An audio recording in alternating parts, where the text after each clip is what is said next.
வணக்கம் மக்களே. நம்ம இன்றைக்கி பார்க்க போகுது பாய். இது கோரைப்பாய். இந்த கோரைப்பாயை பற்றி நான் உங்களுக்கு தெளிவாக சொல்லிடுறேன். இந்த கோரைப்பாயில் நம்ம படுத்து நைட்டில் தூங்குனா என்னென்ன நன்மைகள் இருக்குது அப்படிங்கிறத நான் விரிவாக சொல்லிடுறேன். இது நம்ம முன்னோர்கள் நம்மளுக்கு செய்த ஒரு நல்ல விஷயம் இதுதான். இந்த கோரைப்பாயினால் உங்களுக்கு என்ன பிரயோஜனம் அப்படின்னு ஒரு கேள்வி வரும். உண்மையிலே இருக்குங்க. இன்றைக்கி பெரிய பெரிய பணக்காரங்க வீட்டிலலாம் ஷோவுக்கு மெத்தை போட்டு அதில் படுக்குது வழக்கம். இன்றைக்கி அதான் பண்ணிகிட்ருக்காங்க. கிராமத்தில் இந்த பாயில் எத்தனையோ பெரியவங்க படுத்து 100 வருஷம் அவங்க வாழ்க்கை வாழ்ந்துருக்காங்க, சந்தோஷமாக இருந்துட்டு போயிருக்காங்க.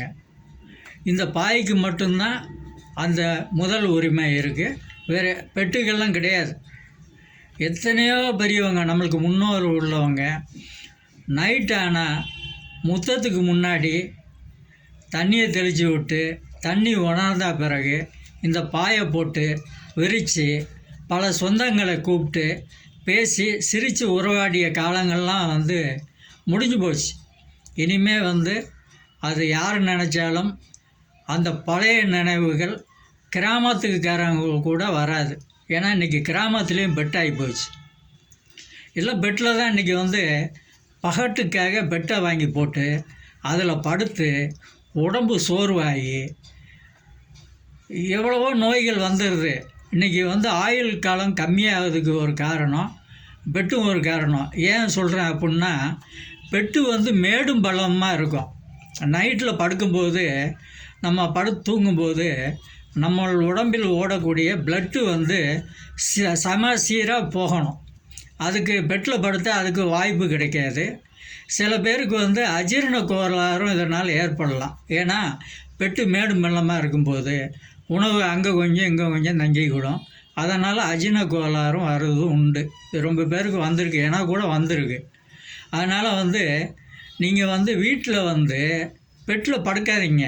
அதெல்லாம் தேவையில்லாத ஒரு விஷயம். நம்ம இந்த மனித சமுதாயத்தில் நீண்ட நாள் நம்ம வாழணும்னா சமத்தரை, அதனால் வீட்டில் சிமெண்ட்டு தரையில் இந்த மாதிரி கோரைப்பாயை விரித்து ஒரு தலைவாணியை மீடியமாக ஒரு தலைவாணியை வச்சு நீங்கள் படுங்க. ரொம்ப ஹைட்டான தலைவாணி இன்றைக்கெல்லாம் தலைவாணி பார்த்திங்கன்னா ஏன் உயரத்துக்கு தலைவாணியை கொண்டு வந்துட்டானுங்க.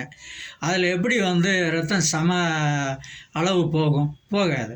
உடம்புக்கு வர்ற ரத்தம் தலை இப்படி இருந்துச்சுன்னா அதில் ஏறுறது கஷ்டம். அதான் தலைவாணியெல்லாம் கொஞ்சம் மீடியமாக வச்சுக்கோங்க.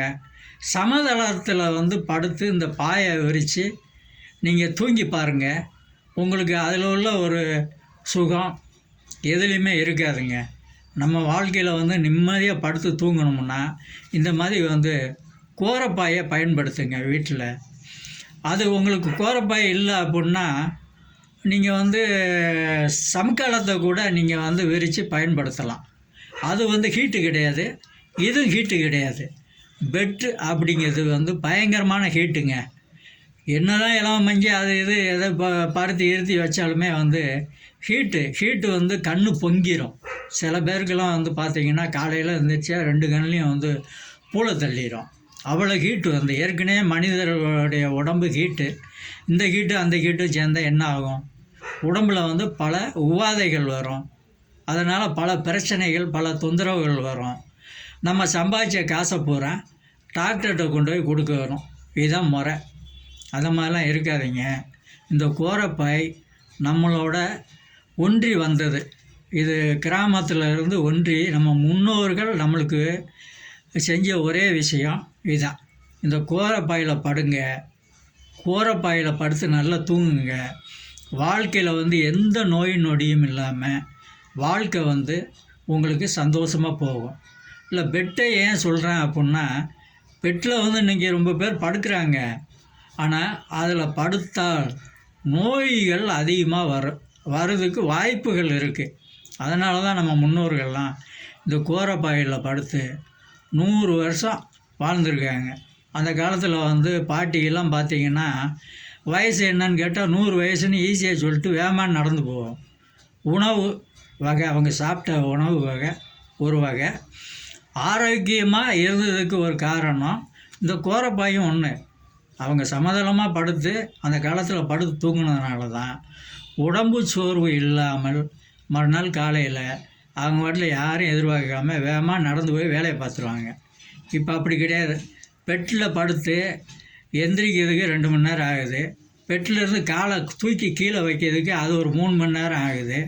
அதுக்கு பிறகு இங்கேயும் அங்கேயும் திரும்பி பார்க்கணும். ஏதாவது காப்பி கிடைக்குமா அப்படின்னா காப்பியை கொண்டு வந்து கொடுத்தா பெட்டிலேருந்து குடிச்சிட்டு அதுக்கு பிறகு எந்திரிக்கிறதுக்கு 4 மணி நேரம் ஆகுது. இப்படியெல்லாம் இருக்குது. அதனால் நம் முன்னோர்கள் நம்மளுக்கு செய்த ஒரே நல்ல விஷயம் இந்த கோரப்பாய். இந்த கோரப்பாயில் நீங்கள் படுத்து தூங்குங்க. உங்கள் வாழ்க்கையில் எந்த ஒரு நோய் நொடியும் உங்களுக்கு வராது. சமதளத்தில் நீங்கள் படுத்து தூங்க இந்த பாயை விரித்து அதுக்கு பிறகு சொல்லுங்கள், உங்கள் உடம்பு ஆரோக்கியமாக இருக்கும். அவ்வளோ விஷயம் நம்மளுக்கு இந்த கோரப்பாயில் நம் முன்னோர்கள் நம்மளுக்கு சொன்ன ஒரு விஷயம் நான் உங்களுக்கு சொல்கிறேன். அதனால் தயவு செஞ்சு உங்கள் உடம்பு ஆரோக்கியமாக இருக்கணும் அப்படின்னா, சுறுசுறுப்பாக இருக்கணும்னா இந்த கோரப்பாயை விரித்து படுத்து தூங்க கற்றுக்கொள்ளுங்கள். அதை பயன்படுத்துங்க. அதான் உடம்புக்கு நல்லது. பெட்டுக்கிட்டலாம் வேண்டாம். கொஞ்ச நாள் பெட்டில் இருந்து வெளியே நீங்கள் இந்த கோரப்பாயில் படுத்து தூங்குங்க. அதுக்கு பிறகு உங்கள் உடம்புக்கே ஒரு புத்துணர்வு கிடைக்கும். இதை நம் முன்னோர்கள் நம்மளுக்கு சொன்ன சில விஷயங்களை நான் உங்களுக்கு சொல்கிறேன். அதான் தலைகாணி ஹைட்டை போட்டு தூங்காதீங்க. தலை வலி வரும், கழுத்து வலி வரும், எல்லா வலியும் வரும். தலையில் இரத்த ஓட்டம் சீராக போகணும், ஏறி இறங்கணும். நீங்கள் தலைவணியில் இவ்வளோ ஹைட்டு வச்சு படுத்துக்கிறீங்க, நம்ம எட்டி பார்க்கறதுக்கே 4 நாள் ஆகும். பிறகு எப்படி தலைக்கு ப்ளட்டு சரட்டுன்னு போகாது. மெதுவாக போய் மெதுவாக இறங்கும். அது இறங்குறதுக்கே 2 நாள் ஆயிரும். அப்போ ஏகப்பட்ட தொல்லைகள் உண்டு. இதனால் தலை பாதிப்பு இருக்குது, கண் பாதிப்பு இருக்குது, உடம்பு பாதிப்பு இருக்குது, எல்லா பாதிப்பும் இருக்குது. அதனால் தயவு செஞ்சு கிராமங்களாக இருந்தாலும் சிட்டியாக இருந்தாலும் பெட்டில் படுப்பதை தவிர்த்து இந்த கோரப்பாயில் நீங்கள் படுத்து பாருங்கள். உங்கள் உடம்பு ஆரோக்கியமாக இருக்கும். நீங்கள் 100 நாள் அற்புதமாக அழகாக சந்தோஷமாக வாழலாம். அவ்வளோ விஷயம் இந்த கோரப்பாயில் இருக்குங்க. அதான் உங்கள்கிட்ட நான் சொல்கிறேன். நன்றி, வணக்கம்.